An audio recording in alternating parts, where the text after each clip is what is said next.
કૌશલ દેશના મહારાજાની તોલે કોઈ ન આવે.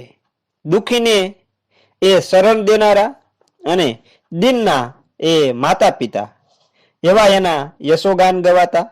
પ્રભાતે એનું નામ લઈને લોકો પાવન થતા. કાશી નગરીની અંદર એક દિવસ ઉત્સવ થાય છે. દેવાલયમાં ઘંટારવ બજે છે. લોકોના ટોળે ટોળા ગીતો ગાય છે. જય કૌશલપતિ. સાંજને ટાણે સ્ત્રીઓએ પોતાના આંગણામાં દીપમાળ પ્રગટાવી છે. કાશીરાજ પૂછે છે, આ બધી શી ધામધૂમ છે? પ્રધાન કહે, કૌશલના ધણીનો આજે જન્મ દિવસ છે. મારી પ્રજા કૌશલના સ્વામીને શા માટે સન્માન આપે? મહારાજ, પુણ્યશાળી રાજા માત્ર પોતાના મુલકમાં જ નહીં પણ જગત આખાના હૃદય ઉપર રાજ કરે છે. એની માલિકીને કોઈ માટીના સીમાડા ન અટકાવી શકે. એમ કાશીરાજે દાંત ભીષ્યા. ઈર્ષાથી એનું હૃદય સળગી ઉઠ્યું. ચૂપચાપ એકવાર કાશીની સેનાએ કૌશલ ઉપર છાપો માર્યો. સેનાને મોખરે કાશીરાજ પોતે ચાલ્યા. સેના વિનાનો એ નાનો રાજા કૌશલેશ્વર બીજું શું કરે? ખડક ધરીને રણે ચડ્યો, હાર્યો. લજ્જા પામીને જંગલમાં ગયો. પોતાને નગર પાછા આવીને કાશીરાજ વિજયોત્સવની રાહ જોઈ ઉભા રહ્યા. કૌશલનું આખું રાજ મેં કબજે કર્યું છે. એની રિદ્ધિ સિદ્ધિ મારી પ્રજા ભોગવશે. એ દેશના ઉચ્ચ હોદ્દાઓ ઉપર મારી રૈયતના માણસો બેસાડીશ. એવા વિચારમાં કાશીરાજ હરખાતો સામયની વાટ જોતો રહ્યો. પ્રજાએ હાહાકાર કરી મૂક્યો. ઘેર ઘેર તે દિવસે શોક પળાયો. રાજાની ઈર્ષાનો ભડકો વધુ ભીષણ બન્યો. દેશ દેશમાં એણે પડો વજડાવ્યો કે કૌશલરાજનું માથું કોઈ લાવી આપે તો એને 1.25 મણ સોનું આપું. દેશ દેશમાં ધિક્કાર ધિક્કાર થઈ રહ્યું. જંગલમાં એક ભિખારી ભટકતો હતો. એની પાસે આવીને એક મુસાફરે પૂછ્યું, હે વનવાસી, કૌશલ દેશનો રસ્તો કયો? ભિખારીએ નિશ્વાસ નાખી કહ્યું, હાય રે અભાગી દેશ ભાઈ, એવું તે શું દુઃખ પડ્યું કે તું બીજા સુખી મુલકો છોડીને દુખી કૌશલ દેશમાં જાય છે? મુસાફર બોલ્યો, હું ખાનદાન વણિક છું. ભર દરિયે મારા 12 વાણ ડૂબી ગયા છે. મારે માથે કરજનું કલંક છે. મન ઘણું એ થાય છે આપઘાત કરવાનું, પણ કરજ ચૂકવ્યા સિવાય કેમ મરાય? હે વનવાસી, એટલા માટે હું કૌશલના ધણી પાસે જઈને મારી કથની કહીશ.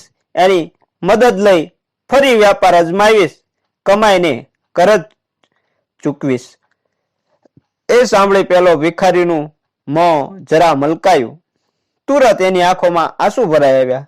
એ બોલ્યો, હે મુસાફર, તારો મનોરથ પૂરો થશે. મારી સાથે ચાલીશ? બંને જણ ચાલ્યા. કાશીનગરમાં પહોંચ્યા. રાજસભામાં દાખલ થયા. એ જટાધારી ભિખારીના મોં ઉપર કોઈ રાજકાંતિ ઝલકતી હતી. કાશીરાજની આંખો એ કંગાળ ચહેરા ઉપર ચોંટી. એણે પૂછ્યું, કોણ છો? શા પ્રયોજને અહીં આવેલો છો? ભિખારી કહે, હે રાજન, સુખ સમાચાર દેવા આવ્યો છું. શું? કે કૌશલરાજનું માથું લાવનારને આપ શું દેશો? ક્યાં છે? ક્યાં છે? લાવ જલ્દી. 1.25 મણ સોનું આપું. 2.5 મણ સોનું આપું. ક્યાં છે એ માથું? રાજાજી, 2.5 મણ સોનું આ વણિકને જોખી આપો અને સુખેથી આ માથું વાઢી લો. રાજા સ્તબ્ધ બનીને કોઈ પથ્થરની પ્રતિમા સો આંખો ફાડી રહ્યો. નથી ઓળખતા કાશીરાજ? એટલામાં શું ભૂલી ગયા? જીની નજરે નિહાળી લો. આ કૌશલરાજનું જ મોઢું કે બીજા કોઈનું? કૌશલના સ્વામી, હું આ શું જોઉં છું? આ તે સત્ય કે સ્વપ્ન? સ્વપ્ન નહીં રાજા, સત્ય જુઓ છો. ચાલો જલ્દી ખડગ ચલાવો. આ વણિકની આબરૂ લૂંટાય છે. ઘડીક વાર તો કાશીરાજ અબોલ બની બેસી રહ્યા. પછી એણે મોં મલકાવી કહ્યું, વાહ વાહ કૌશલપતિ, મારું આટલું માન ખંડન કર્યું ને હજુએ શું માથું દઈને મારા પર વિજય મેળવવાની આ જુક્તિ અજમાવી છે? જુક્તિ અજમાવી છે કે ના ના, હવે તો આપની એ બાજુ હું ધૂળ મેળવી આજના નવીન રણ સંગ્રામમાં તો હું આજ આપને હરાવીશ. એટલું કહી એ જર્જરિત ભિખારીના મસ્તક પર કાશીરાજે મુગટ પહેરાવ્યો, એને પોતાની બાજુએ સિંહાસન પર બેસાડ્યા ને પછી ઊભા થઈ સન્મુખ જઈ અંજલિ જોડી કહ્યું, હે કૌશલરાજ, રાજ તો પાછું આપું છું, પણ વધારામાં મારું હૃદય પણ ભેટ ધરું છું. બદલામાં તમારું માથું લઉં છું, પણ ખડગની ધાર પર નહીં, મારા હૈયાની ધાર પર. મિત્રો, અહીં વાર્તા પૂરી થાય છે. અને જો અમારી આ વાર્તા સારી લાગી હોય તો અમારી ચેનલને લાઈક અને શેર જરૂર કરજો અને કોમેન્ટમાં જય માતાજી લખવાનું ભૂલતા નહીં.